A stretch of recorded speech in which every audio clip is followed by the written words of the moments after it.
اعوذ باللہ من الشیطان الرجیم بسم اللہ الرحمن الرحیم۔ ہم اصطلاحات قرآن کا مطالعہ کر رہے ہیں۔ آج کی اصطلاح ہے الاسلام۔ دین اسلام جو پوری انسانیت کا دین ہے، اس دین کے تقاضے کیا ہیں؟ قرآن حکیم الاسلام کا کیا تعارف کرتا ہے، الاسلام کی کیا تفصیلات ہمیں بتاتا ہے، اس کا مطالعہ ہم قرآن شریف کے حوالے سے کریں گے۔ الاسلام کے معنی ہے سلامتی یا سلامتی میں آنا۔ السلم و سلامت کے معنی ظاہری اور باطنی آفات سے پاک اور محفوظ رہنے کے ہیں۔ سلم یسلم سلامتاً و سلامن کے معنی سلامت رہنے، اور سلم اللہ کے معنی سلامت رکھنے کے ہیں۔ جسے فرمایا وَلَٰكِنَّ اللَّهَ سَلَّمَ، لیکن اللہ نے تمہیں اس سے بچا لیا۔ اب یہ سلامتی میں آنا، بچ جانا، اس مصیبت سے بچ جانا، یہ الاسلام کے اصطلاح کے بنیادی معنی ہے۔ ابن فارس نے کہا ہے کہ اس مادے میں زیادہ معنی صحت اور عافیت سے متعلق ہے، یعنی جو اسلام قبول کرے گا، اسلام میں داخل ہوگا، وہ اللہ تعالیٰ کے سلامتی اور عافیت کے نظام میں آئے گا۔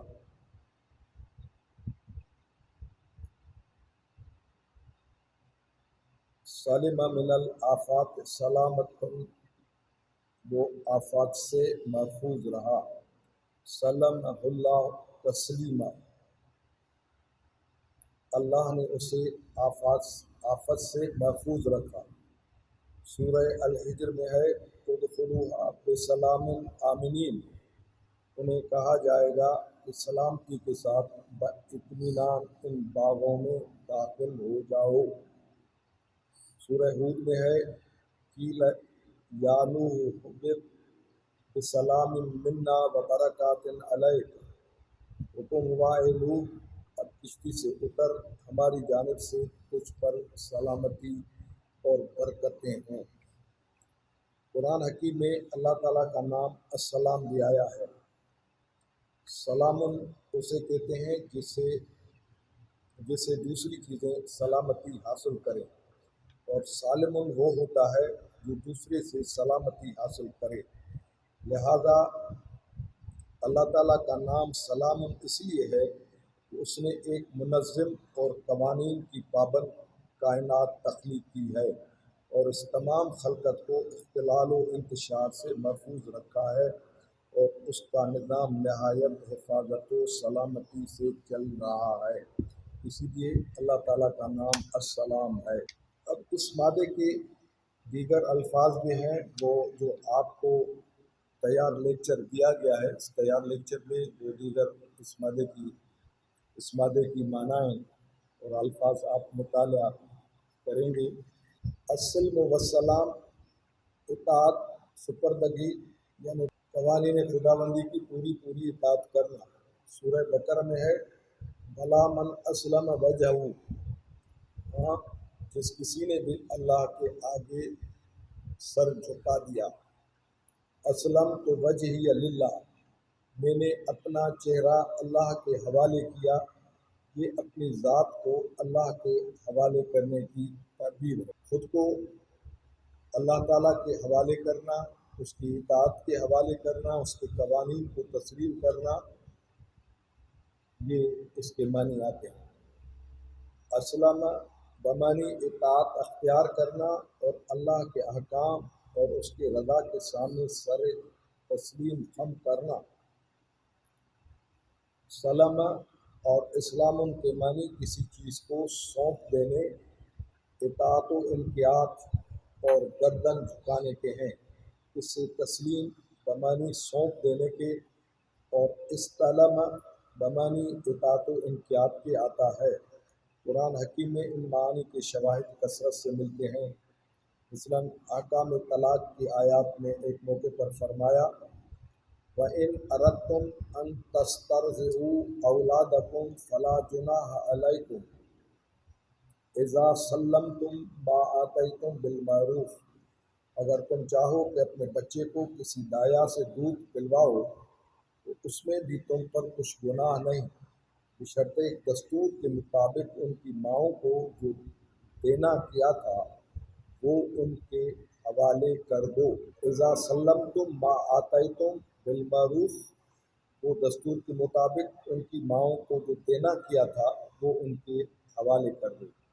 اس آیت میں سلمتم حوالے کر دینے کی معنی میں صاف ہے۔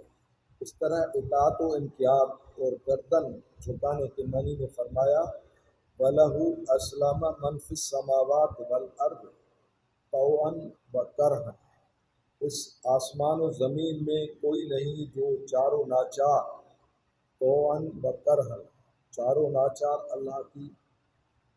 اللہ کا اطاعت گزار اور مطیع نہ ہو۔ یعنی جو بھی اللہ تعالیٰ کی کائنات میں خلقت ہے وہ اللہ تعالیٰ کی مطیع ہے، اس کی اطاعت کرتی ہے۔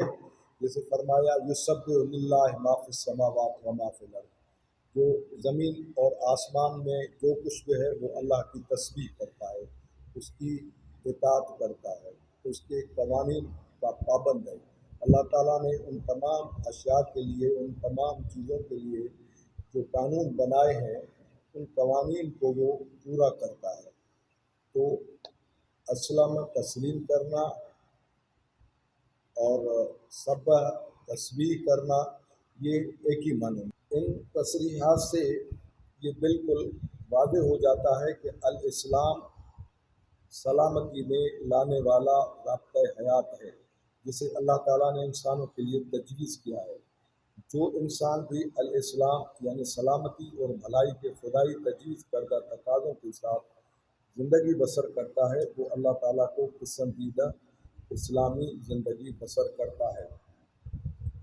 راغب اصفہانی کہتے ہیں کہ اسلام پر عاملین کی دو قسمیں ہیں، کوئی انسان محض زبان سے اسلام کا اقرار کرے، دل سے معتقد ہو یا نہ ہو، اس سے انسان کا جان و مال اور عزت محفوظ ہو جاتے ہیں، مگر اس کا درجہ ایمان سے کم ہے۔ ایک آدمی نے مسلم ہونے کا اقرار کر لیا، مسلم ہونے کے دائرے میں آ گیا، اس کا اسلام تسلیم کیا جائے گا، لیکن اس کا درجہ ایمان سے کم ہے۔ قرآن حکیم کی سورہ الحجرات میں مذکور ہے قالت الاعراب آمنا قل لم تؤمنوا ولکن قولوا اسلمنا، دیہاتی کہتے ہیں، اعرابی کہتے ہیں کہ ہم ایمان لے آئے، کہہ دو تم ایمان نہیں لے آئے بلکہ یوں کہو کہ اسلام لائے ہیں، ہم دائرہ اسلام میں داخل ہوئے ہیں، ہم جماعت مسلمین میں شامل ہوئے ہیں۔ اس کا آپ نے اقرار کر لیا ہے، یہ آپ کا اسلام لانا ہے۔ ایمان کا درجہ، ایمان کی بات اور ہے۔ اس آیت میں اسلام کے اسی درجے کا بیان ہے۔ اس درجے میں قوانین فطرت کے نام سے یا وحی کی تعلیمات سے ہم آہنگ، عدل کے انصاف سے جو لوگ امن اور سلامتی پر قائم ہوں اور ایسے معاشرے وجود میں لائیں تو ان کو بھی شامل سمجھا جائے گا۔ دوسرا درجہ اسلام کا وہ ہے جو ایمان سے معمول ہے، اور وہ یہ ہے کہ زبان کے اقرار کے ساتھ دلی اعتقاد بھی شامل ہو اور عملاً اس کے تقاضوں کو پورا کرے۔ ہر طرح کے قوانین خداوندی کے سامنے سر تسلیم خم کر دے، جیسے حضرت ابراہیم علیہ السلام کو کہا گیا تھا اذ قال لہ ربہ اسلم قال اسلمت لرب العالمین، جب ان سے ان کے پروردگار نے فرمایا کہ اسلام لے آؤ تو انہوں نے عرض کیا کہ میں رب العالمین کے آگے سر اطاعت خم کرتا ہوں۔ حضرت ابراہیم علیہ السلام کا مثال قرآن حکیم میں کئی جگہ پر بتا دی گئی ہے، ان کا نام لے کر ان کے طریقے اطاعت و انقیاد کو مثال اور نمونے کے طور پر بتایا گیا ہے۔ تو اس کا ایک نمونہ یہ ہے کہ ان صلاتی و نسکی